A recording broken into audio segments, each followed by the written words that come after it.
হাঁটতেছিলাম দিতেছিলাম ভাব। এটিএম এ টাকা উঠাতে এসে দেখি এটিএম এ টাকা শেষ। এটিএম এ নাই টাকা, তাই ম্যানেজ করলাম কোনোভাবে টাকা। বাড়ি যাবে বলে মার্কেট করে হয়েছে অনেক খুশি, ভাই নিতেছিল ভাব। সকাল সকাল চলে এলাম কিশোরগঞ্জ রেলওয়ে স্টেশন। আবিরকে দিতে বিদায়, উঠে পড়লাম ট্রেনের ভেতর। সব শেষে দিয়ে গেলাম আমার বন্ধু আবিরকে বিদায়। আগা করে না বললে দেখতে থাকো সম্পূর্ণ বলে।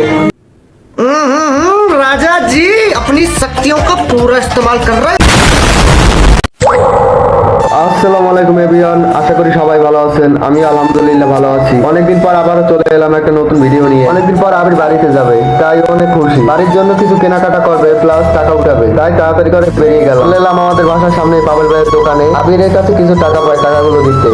A few moments later. টাকা দেওয়া শেষ, সাথে কিছুক্ষণ মজা করলাম। এখানে চলে যায় অন্য এপিসোডে।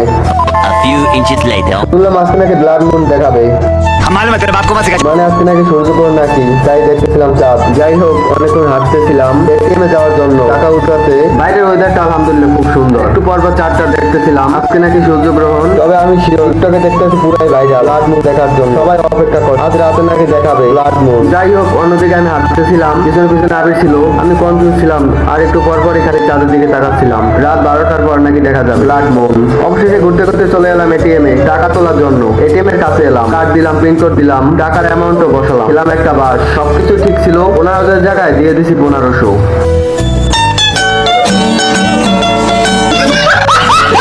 যাই হোক, কিছু করার নেই। একবারের পর এটিএম এর টাকা তোলা যায় না। তারপরে ট্রাই করতেছিলাম, কাজ হয় না। দেখাচ্ছিল আবার রাত 12টার পর। করার নেই, তারপর চলে এলাম সাবির ভাইয়ের কাছে। আপাতত তার কাজ দিয়ে নি, এই কথা সেই কাজ। চলে এলাম তার বাসায়। তারপর আমাদের ফিস্টিকে করে নিলাম, মানে সাবির ভাইয়ের ছেলে সাথে ওর সাথে হ্যান্ডশেক করে নিলাম। তারপর ওর সাথে অনেকক্ষণ ফাজলামি করে সাবির ভাইয়ের কাছে টাকা নিতে এলাম। তারপর ওর টাকা দিয়ে দিলাম। তারপর সাবির ভাইয়ের কাছ থেকে টাকা নিয়ে চলে এলাম। অবশেষে আমি আর আবির ডিসাইড করতেছিলাম কোথায় যাওয়া যায় আগে। One eternity. অনেকক্ষণ পর উঠে গেলাম প্লেনে, মানে অটো। যেমন অটো চলে যেন মনে হয় প্লেন, তাই আমি অটো বলি না, প্লেনই বলি। कैसा लगा मेरा मजाक? যাই হোক, আলহামদুলিল্লাহ অটো থেকে নেমে গেলাম, মানে প্লেন থেকে নেমে। আমি টাকা দিতেছিল, আমি আশেপাশে দেখতেছিলাম। A few moments later. তারপর শপিং মলে এসে উপরে উঠতেছিলাম আবিরের জন্য কিছু কিনতে। উপরে উঠতে হঠাৎ করে চোখে পড়লো আন্ডারওয়ার্ল্ড। যাই হোক, ওইদিকে নজর না দিয়ে ঢুকে গেলাম শপিং মলের ভিতর। দেখতেছিলাম নতুন নতুন কালেকশন, যেগুলো পছন্দ হলো আবির কিনে নিল ওর মতো করে। অন্যদিকে আমি আয়নার সামনে এসে একটু পোস্ট নিলাম, কত শুকিয়ে গেছি এখানে এসে। অবশেষে এখান থেকে টুকটাক কিছু কিনে চলে গেলাম অন্য একটা মার্কেটে বেগি প্যান্ট কিনতে। অবশেষে আবিরের মনের মতো করে একটা নিয়ে নিল প্যান্ট নিয়ে একটু মহব্বত করে সামনে এগিয়ে গেলাম। A few moments later. তারপরে হাঁটতে হাঁটতে আর একটা দোকানে উঠতেছিলাম জুতা কেনার জন্য। তারপর আবিরের মতো করে আবির নিয়ে নিল শু। মাশাআল্লাহ, খুব ভালো হয়েছিল। তারপর মোটামুটি করে দুজন মার্কেট করে সামনের দিকে আসতেছিলাম আর কিছু কেনার জন্য। অনেকক্ষণ হাঁটার পর আবিরকে ফুটপাত থেকে গেঞ্জি পরিয়ে দিলাম। A few inches later. তারপর সামনে এসে একটু দাঁড়ালাম, দেখতেছিলাম ফুলের গাছ। একটা ফুল ছিঁড়ে আবিরকে করে দিলাম প্রপোজ। कैसा लगा मेरा मजाक? টান টান টান টান, আবিরের শপিং করা টান। খুব খুশি ছিল, অনেকদিন পর বাড়িতে যাবে তো তাই।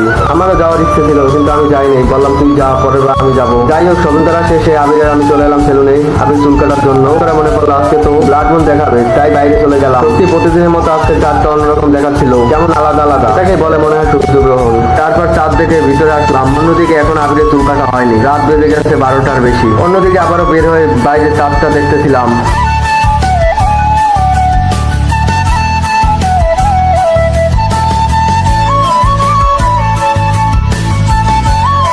One eternity later.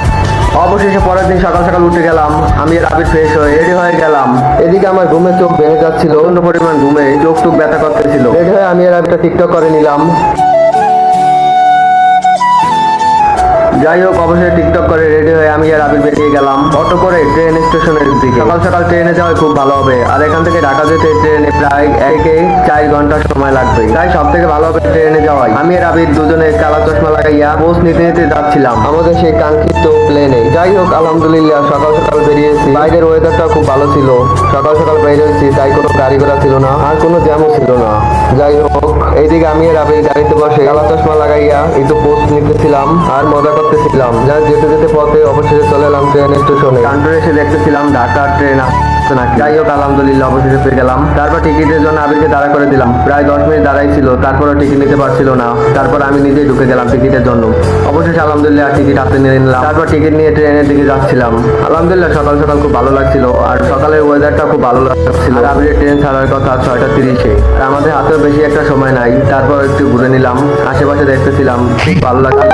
দেখতেছি ট্রেন ছাড়তেছে, তাই তাড়াতাড়ি আবির আর আমি আসতেছিলাম ট্রেনের দিকে। পরে দেখি না ট্রেন একটু সামনে আগাচ্ছে। আমরা ভাবলাম ট্রেন মনে হয় ছেড়ে দিছে। অন্যদিকে আবিরের কাছে মোবাইল ধরিয়ে দিয়ে ভিডিও করতেছিলাম আমি, আর একটু পোস্ট নিতেছিলাম। কালার চশমা পরে পোস্ট নেওয়া শেষে ট্রেনে চলে গেলাম। সিট খুঁজে পাচ্ছিলাম না, তাই এক ভাইয়ের কাছ থেকে সিট খুঁজে নিলাম। তারপর আর আমি সামনের দিকে হাঁটতেছিলাম সিটের জন্য। সিট ছিল একদম সামনে, আর আমরা পিছনে ঘুরতেছিলাম। তারপর আস্তে আস্তে সামনের দিকে চলে গেলাম, আর জানলার দিকে দেখলাম মাশাআল্লাহ কত সুন্দর সূর্যটা। সকাল সকাল কত সুন্দর লাগে সূর্য।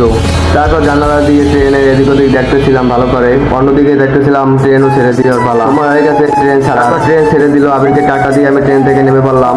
জানালা দিয়ে দেখতেছিলাম, আর খুব খুশি ছিল বাড়ি যাওয়ার জন্য। ছিল ও আর আমি একসাথে যাব, কিন্তু পারিনি একসাথে যাইতে একটা সমস্যার কারণে। ইনশাল্লাহ আমিও কিছুদিন পর যাবো। অবশেষে আবিরকে বিদায় দিয়ে দিলাম। এখন কিছুদিন প্রায় 8-9 দিন ওকে ছাড়া একা একা থাকা লাগবে। মানে ও আর আমি সবসময় একসাথে থাকতাম, মজা করতাম, কিন্তু আজও বাড়িতে যাচ্ছে, এই কারণে আমি একা হয়ে গেলাম। কিন্তু আমাদের একসাথে যাওয়ার কথা ছিল, কিন্তু যেতে পারিনি, তাই ওর একাই পাঠিয়ে দেওয়া লাগবে। অবশেষে আবিরকে বিদায় দিয়ে আমি গাড়ি ছুটে গেলাম বাসা যাওয়ার জন্য। যাই হোক এভরিওয়ান, সবাই ভালো থাকুন, দেখা হবে অন্য কোনো ভিডিওতে। আজকের মতো বিদায়, লাভ ইউ, টাটা।